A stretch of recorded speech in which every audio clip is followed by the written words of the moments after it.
Čaute, moje meno je Peter a ja vás zdravím pri dnešnom videu, v ktorom si ukážeme ďalšie zariadenie od firmy Moes. Je to vlastne senzor pôdy, vlhkosti pôdy, ktorý sa používa pri kvetoch, aby sme vedeli, akú vlhkosť má pôda, že či už treba poliať alebo nie.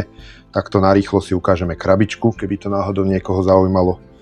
To je vlastne číslo modelu a v podstate na krabičke je len obrázok, nič viac. Dáme si to bokom. No, v balení máme samotný prístroj, návod, v ktorom len tuto narýchlo ukážem, že zariadenie sa má strkať do hliny zhruba 2/3 vlastne z tohoto snímača, alebo ako by som to správne nazval, nie až po toto, kde už sú vlastne batérie schované. Toto neviem, čo je tu za obrázok, ale takto to nefunguje, keď to len túto špičku strčíte, neviem, na čo je tam ten obrázok. No, funguje to tak, že keď to strčíte do hliny zhruba na tie 2/3.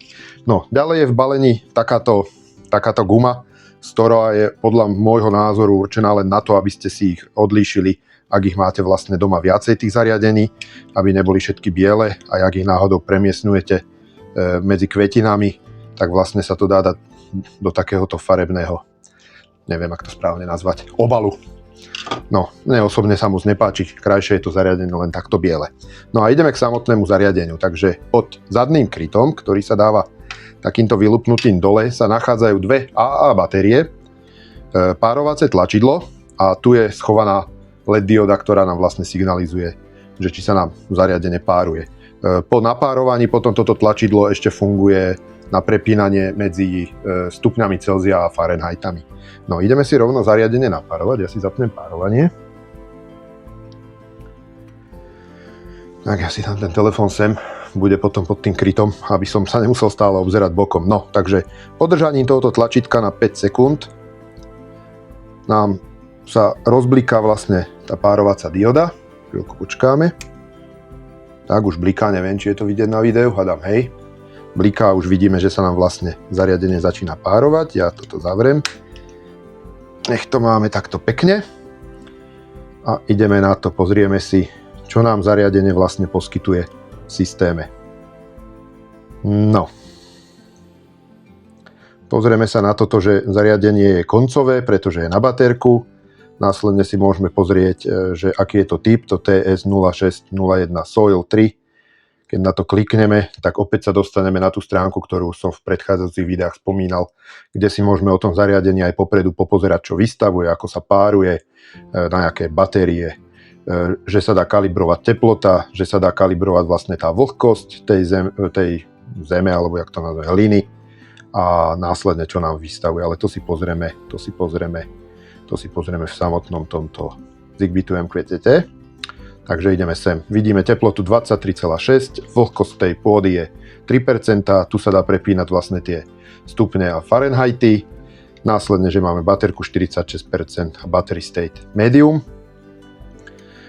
čo zodpovedá zhruba tej polke vlastne toho. No a ešte prejdeme sem do setting specifics, tam sa vlastne koriguje tá teplota a tá samotná vlhkosť a ešte sa určuje, na koľko desatinných miest vlastne má zobrazovať buď tú teplotu alebo tú vlhkosť. Takže to sa vlastne nadstavuje tu. Ešte prejdeme do nastavení systému. Nastavenia, zariadenia. Pozrieme si to zariadenie aj tu, čo nám vystavuje v samotnom Home Assistente. Takže opäť tu máme prepínač Celsius a Fahrenheit. Opäť vidíme stav tej batérie, teplotu, vlhkosť vlastne tohoto snímaču a opäť stav batérie. No a aby sme si to ešte otestovali, ako to vlastne funguje, ja som si pripravil takto trošku hliny. Ukážeme si, ako sa tu do tej hliny vlastne má zaboriť a počkáme vlastne, aby sa nám zvýhla tá vlhkosť 3%. Ja to trošku oblejem vodou, aby to trošku reagovali, lebo ja mám tú hlinu suchú a neoblejem ten snímač, nalejem to tak trošku vedľa, aby sme to otestovali. A počkáme, kým vlastne ten snímač zareaguje, vlastne tú zvýšenú vlhkosť a uvidíte, ako sa tá hodnota vlastne zmení.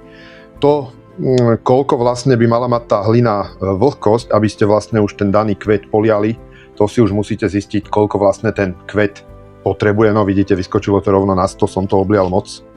Skúsim to presunúť do toho suchšieho.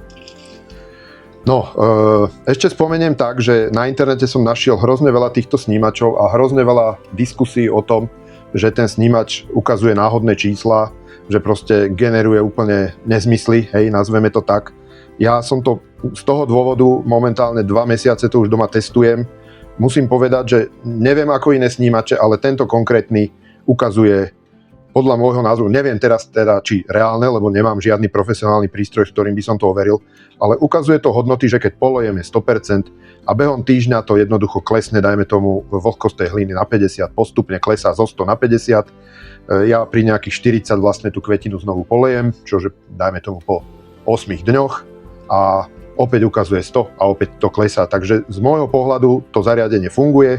Ja v podstate by som sa nazval takým ITčkárom, nemám vzťah ku kvetinám a pre mňa je to zariadenie jednoducho, a vidíte, už to kleslo na 24, keď som vlastne to presunul do tej suchšej hliny.